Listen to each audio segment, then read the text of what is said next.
preparando para ser treinador. Ele fez curso. E é um cara que tem uma... Toda a torcida gosta, né? Exato. Ele é corintiano, o São Paulo também gostava dele. Exato, porque ele nunca desrespeitou ninguém. Ele sempre foi respeitoso com o Palmeiras e com os outros clubes.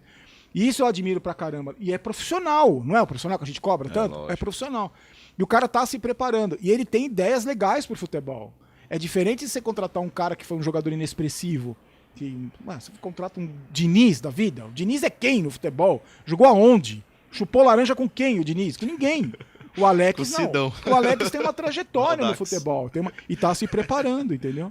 Eu acho ótimo, não tenho problema nenhum com isso. O cara tá lá, se dedica ao São Paulo, tem um comprometimento com o São Paulo, pode ter jogado em qualquer clube, entendeu? Não tem problema. Vejo que você tem muita raiva desses treinadores hoje em dia, do Sidão, não, né? Cara, do Sidão, do Diniz. Não, cara, é que o Diniz, eu acho que o São Paulo perdeu 1 ano e meio da história com esse cara, entendeu? Mandou treinadores embora com muito menos tempo de trabalho e perdeu 1 ano e meio com esse cara. Mas jogado fora, vendo de fora, que eu acompanho muito mais o Corinthians, você sabe, mas assim, vendo de fora, eu achei que o São Paulo ia ser campeão. Por um lado, eu achei até interessante para dar uma equilibrada na história, porque o Palmeiras vinha ganhando, o Corinthians tinha ganhando 2. Seria legal os 3 times de São Paulo. Ele tá tentando bater devagar na gente, achei, pra equilibrar. Equilibrar o quê? O São Paulo faz falta ganhando as coisas. É um rival de respeito. Faz falta. Você não lembra daquela Sul-Americana 2012, não? Né? Precisou só de meio tempo pra bater no Tigres. Os caras nem quis voltar. Não, mas o que eu achei foi o seguinte, porque assim, achei que tava praticamente ganho, como você falou, e achei que o Diniz, a impressão que deu foi que o Diniz perdeu o grupo naquela discussão ali com o Tietê. Perninha. Que ele chamou de perninha, a câmera pegou, aí ficou a semana inteira sendo discutido e o time começou a perder. Se tivesse ganho, de repente, será que talvez a sua visão não seria outra? Tô querendo te provocar um pouco. O que aconteceu foi o seguinte, o Diniz, ele foi contratado pelos jogadores. É um treinador que ele tem 13, tá fazendo 14, 15 anos de carreira, ele tem 3 títulos. 2 de Copa Paulista e 1 de Série D. Ele já treinou o Atlético Paranaense, que deixou na zona de rebaixamento. Treinou o Fluminense, que deixou na zona de rebaixamento. E veio para o São Paulo. O campeonato que ele fez, a trajetória nele do Diniz no São Paulo foi marcada pelos maiores vexames recentes da história do São Paulo. A eliminação pro Mirassol, que foi um time que veio de Mirassol de ônibus, parou no posto, o frentista, você joga bola? Joga, vem aí, tem jogo contra o São Paulo. Entrou o frentista e jogou contra o São Paulo. Entrou o motorista também, que o Zé Roberto era Uber. É isso, exatamente. O Zé Roberto que tá agora na... Pra mim, o maior vexame da história do São Paulo foi aquele contra o Mirassol, contra aqueles caras catados, 18 jogadores. Aí tomou de 5 do Inter no Morumbi, na maior goleada, quando perdeu a liderança do campeonato, a maior goleada sofrida pelo São Paulo na história. Perdeu do Lanús. Foi eliminado da fase de grupos da Libertadores, que não acontecia há 33 anos, que a Libertadores nem chamava Libertadores. Binacional. Binacional. A trajetória dele foi marcada por vexames inesquecíveis, assim. E teve no Campeonato Brasileiro, onde todos os clubes que estavam acima de São Paulo estavam desinteressados, estavam disputando Libertadores. Ano de pandemia também. Ano de pandemia, o Palmeiras disputando Libertadores, Flamengo, todo mundo focado em outras competições, o Palmeiras disputando outros títulos. E sobrou pro São Paulo aquilo lá. São Paulo tinha perdido tudo, tava eliminado de tudo. Tava naquela ascensão porque os outros times não estavam nem aí. Até a última rodada ninguém queria ser campeão, você lembra? O Flamengo perdeu no Morumbi pro São Paulo e ganhou o título porque o Inter não fez um gol no Corinthians lá no finalzinho. Verdade. Mano, ninguém queria aquele campeonato. O Corinthians jogou como se fosse uma final de Libertadores, você lembra? Exatamente. Os caras comemorando. Parecia que era pra tirar mesmo. Era isso mesmo. E aí o que aconteceu? O São Paulo, nessa fase, o São Paulo era vaca em cima da árvore. Você não sabia como ela tinha chegado lá, mas você sabia que ela ia cair uma hora. Era uma coisa...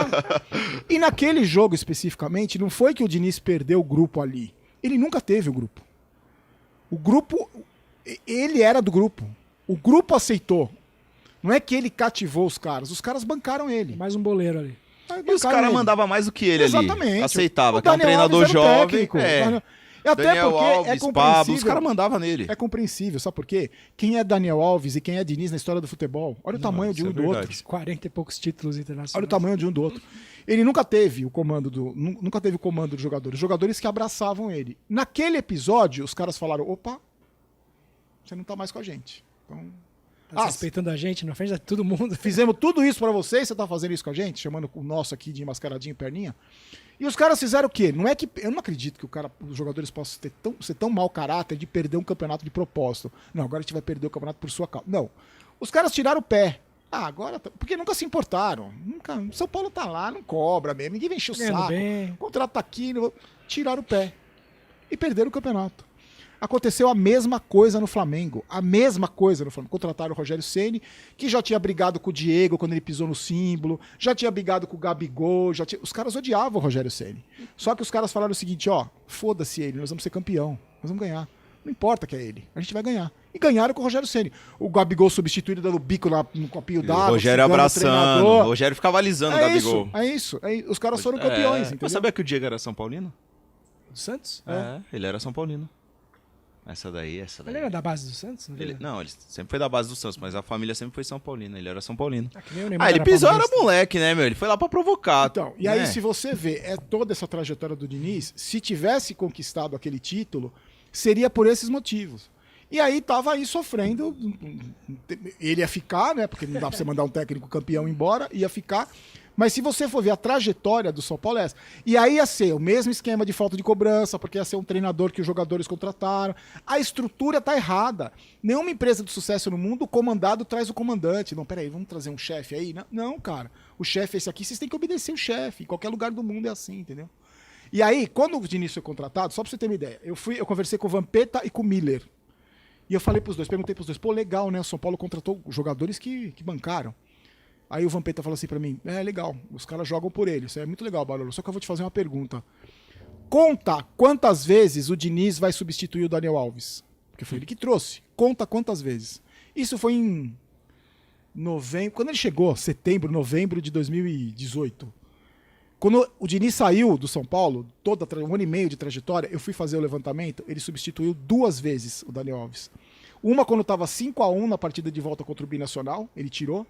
E a outra quando o Daniel Alves quebrou o braço contra o Atlético Paranaense, ele quebrou o braço no lance, saiu, ficou no banco, falou, dá pra voltar. Voltou, quando ele viu que tava quebrado, ele saiu. As únicas 2 vezes que ele foi substituído. E eu lembrei do Vampeta. O virou refém do cara. Como é que eu vou tirar o cara? Ele me trouxe. E nas coletivas ele sempre levantava a bola. Exatamente. E o cara, a posição dele era meio campo. também. A posição era meio campo e não era lateral. O Crespo falou, vai jogar na ala. No primeiro jogo, o Crespo tirou o Daniel Alves. No primeiro jogo. O Crespo, Já no melhorou. primeiro jogo no Morumbi, o Luciano tava no banco, e aí eles entrando no banco, acho que você vai lembrar disso. Eles entrando no campo e Mandou tal. sair. Luciano sentou no primeiro banco da ponta. O Crespo chegou, olhou pra ele, vai pra lá, aqui é meu. E Só aí, fez assim, mandou ele ó. sair, ó, vai, aqui é meu. Tipo, aqui é meu lugar. Comando, tipo, já, cara. Ali, Comando. isso. Comando. Ele substituiu o Dani Alves, ele pôs... No primeiro jogo. reserva. No meio de campo não tá